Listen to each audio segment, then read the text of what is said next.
Yo vengo de un pueblo que durante mucho tiempo se vio a sí mismo como menos que los demás.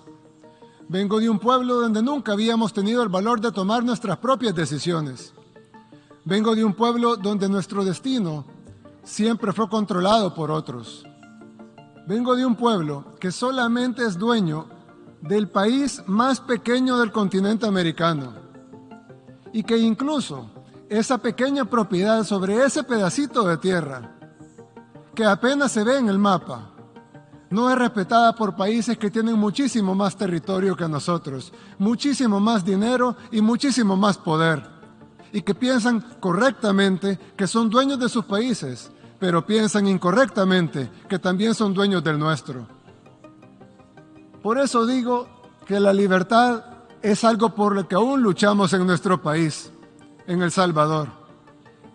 Porque si bien somos libres y soberanos e independientes en papel, no lo seremos de verdad hasta que los poderosos entiendan que queremos ser sus amigos, que los admiramos, que los respetamos, que nuestras puertas están abiertas de par en par para comerciar, para que nos visiten, para construir las mejores relaciones. Pero lo que no pueden hacer es venir a mandar a nuestra casa. Por eso dije al principio que la libertad es algo por lo que aún luchamos, porque todavía necesitamos que se nos reconozca nuestro derecho a ser libres, a ser independientes de verdad. Quise utilizar este podio para decir estas palabras, porque tal vez no solo resonarán en mi país, El Salvador, sino también en otros pueblos del mundo, que como el mío, quieren construir su propio camino, con libertad. Unos podrán hacerlo antes, otros después. Para unos será más fácil, para otros será más difícil.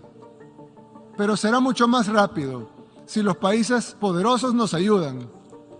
O al menos, si no nos quieren ayudar, que no estorben.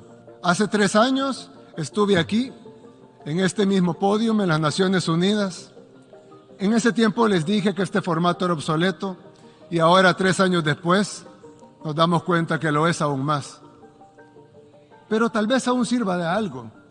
Tal vez sirva, entre muchas otras cosas, para que este representante de este pequeño país, el más pequeño del continente americano, humildemente les recuerde que estas Naciones Unidas no se crearon para dividir, para destruir o para someter, sino para relacionarnos, para trabajar juntos, para construir una mejor comunidad de países y para buscar soluciones a los problemas del mundo.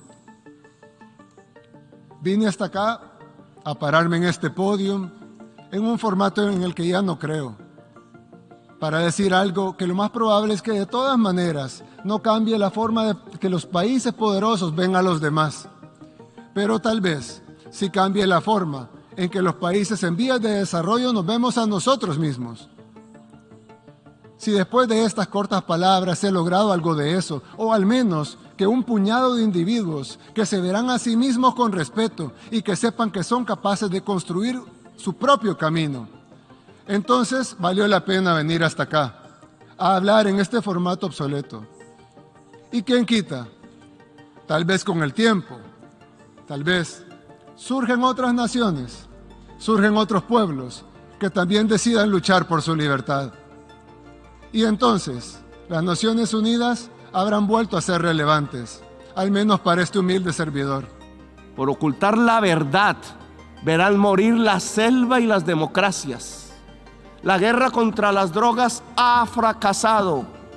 La lucha contra la crisis climática ha fracasado. Han aumentado los consumos mortales de drogas suaves, han pasado a las más duras. Se ha producido un genocidio en mi continente y en mi país han condenado a las cárceles a millones de personas. 40 años ha durado la guerra contra las drogas. Si no corregimos el rumbo y esta se prolonga otros 40 años, Estados Unidos verá morir de sobredosis a 2.800.000 jóvenes por fentanilo. ¿Qué es más venenoso para el ser humano? ¿La cocaína o el carbón o el petróleo? El dictamen del poder ha ordenado que la cocaína es el veneno y debe ser perseguida, así ella solo cause mínimas muertes por sobredosis y más por las mezclas que provoca su clandestinidad dictaminada. Pero en cambio el carbón y el petróleo deben ser protegidos, así su uso pueda extinguir a toda la humanidad. Proponen que el mercado nos salvará de lo que el mismo mercado ha creado. El Frankenstein de la humanidad está en dejar actuar el mercado y la codicia sin planificar, rindiendo el cerebro y la razón, arrodillando la racionalidad humana a la codicia. ¿Para qué la guerra si lo que necesitamos es salvar la especie humana? ¿Para qué sirve la OTAN y los imperios si lo que viene es el fin de la inteligencia? El desastre climático matará centenares de millones de personas y oigan bien, no lo produce el planeta, lo produce el capital. La causa del desastre climático es el capital. La lógica de relacionarnos para consumir cada vez más, para producir cada vez más y para que algunos pocos ganen cada vez más. Es eso lo que produce el desastre climático. La humilde historia de mi patria, puedo decirles con mucha convicción que el camino para enfrentar los problemas que aquejan a nuestras sociedades se pavimenta con más democracia y no con menos, incentivando la participación y no restringiéndola, fomentando el diálogo y jamás censurándolo, y por sobre todo, respetando a quien piensa distinto, incorporando sus puntos de vista y entendiendo que el tener opiniones diversas no nos vuelve enemigos. Me rebelo frente al abismo que algunos pretenden cavar ante la legítima diversidad de opiniones y desde Chile declaramos nuestra voluntad de ser constructores de puentes ante estas brechas que nos impiden encontrarnos como sociedades diversas.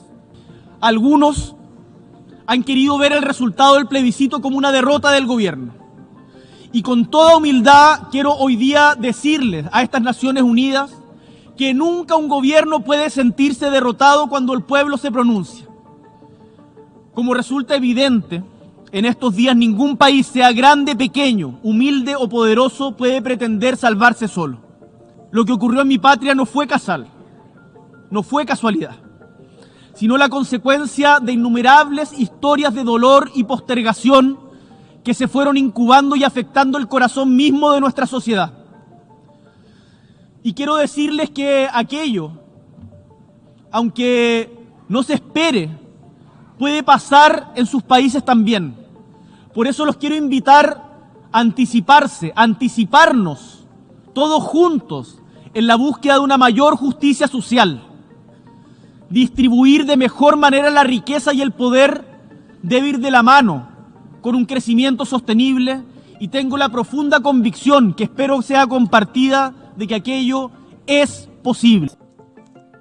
Señor presidente, América Latina, una tradición democrática y al mismo tiempo representa los índices de mayor desigualdad social, pero los pueblos latinoamericanos siguen transitando por la fuerza histórica de la justicia de su causa, por la búsqueda de sociedades más justas, más igualitarias, con mayor cohesión social, donde el bien común sea la casa de todos, sin ninguna exclusión. En el Perú estamos transitando ese camino. La democracia supone la existencia de posiciones políticas. Esas posiciones políticas opuestas, en eso consiste la libertad. Pero la gobernabilidad democrática existe el respeto a la institucionalidad y sobre todo a la voluntad popular. Los golpes de Estado, sea cual sea su modalidad, o el poder de Estado que los impulse, son ilegítimos. Atentan contra la expresión soberana de la voluntad popular. De la misma manera que en las crisis externas, toda crisis de gobernabilidad o de enfrentamiento entre los poderes de Estado debe resolverse con el diálogo y con la concertación y el pleno respeto de los resultados electorales. La Carta Democrática Interamericana, que es un aporte del Perú a la democracia en las Américas, así lo establece de manera enfática. En este mundo donde las tendencias al conflicto se acrecientan, como en las crisis políticas internas, necesitamos de 4 pilares para defender la gobernabilidad, para defender la gobernanza, y esta gobernanza tan importante, la gobernanza democrática: el respeto a los pueblos, la voluntad de solucionar los conflictos por la vía de la negociación, el respeto a los derechos humanos y a la institucionalidad del Estado de Derecho. Soy el jefe de Estado de un país multiétnico y pluricultural, con más de 3.000 años de desarrollo, de altas civilizaciones que han tenido dificultades para eliminar el racismo y la desigualdad social. Mi gobierno simboliza las demandas, simboliza las aspiraciones e ilusiones de quienes no han tenido nada o tuvieron muy poco para integrarse a la vida nacional como actores de su propio destino. La agenda de la inclusión social en el Perú es la del nuevo pacto social que las Naciones Unidas desean para todos los pueblos del mundo. Mayor equidad para reducir las brechas sociales. Para enfrentar semejantes desafíos debemos recuperar el imperio de la paz. Siempre hemos pregonado la solución pacífica de cualquier controversia. Es imperioso que cesen todas las hostilidades desatadas. Por ese motivo, necesitamos trabajar unidos para imponer el diálogo y recuperar la paz en la disputa iniciada con el avance militar de la Federación Rusa sobre el territorio de Ucrania. Aun cuando reclamamos que se cambien los paradigmas que rigen el sistema financiero internacional, sostenemos los mismos propósitos que animan los Objetivos de Desarrollo Sostenible 2030 de estas Naciones Unidas. La seguridad alimentaria debemos garantizarla a todos los habitantes del planeta. No podemos transitar este tiempo con hambrunas. Los recientes informes de la FAO alertan sobre el impacto de la excesiva volatilidad de los precios de algunos alimentos y sobre la alteración de los mercados de insumos que influyen en la producción de los mismos. Para nosotros, la defensa de los derechos humanos forma parte de nuestra identidad y de nuestra historia. Las madres y abuelas de Plaza de Mayo nos enseñaron a persistir y a luchar. Ellas nos marcaron el camino para que, con voluntad política y consenso social, pudiéramos llevar a cabo un proceso de erradicación de la impunidad único en el mundo, basado en la memoria, la verdad y la justicia. Los imprescriptibles derechos de soberanía de la República Argentina sobre las Islas Malvinas, Georgias del Sur, Sandwich del Sur y los espacios marítimos circundantes. Forman parte del territorio nacional argentino y se encuentran ocupados ilegalmente por el Reino Unido desde hace ya casi 190 años. El pedido formulado a través de la Resolución 2065 del año 1965 se ha mantenido vigente y se ha renovado en múltiples ocasiones. El Reino Unido persiste en su actitud de desoír el llamado a reanudar las negociaciones respecto de la disputa territorial. Más aún, agravó la controversia por sus llamados a la explotación ilegal de los recursos naturales renovables y no renovables en el área.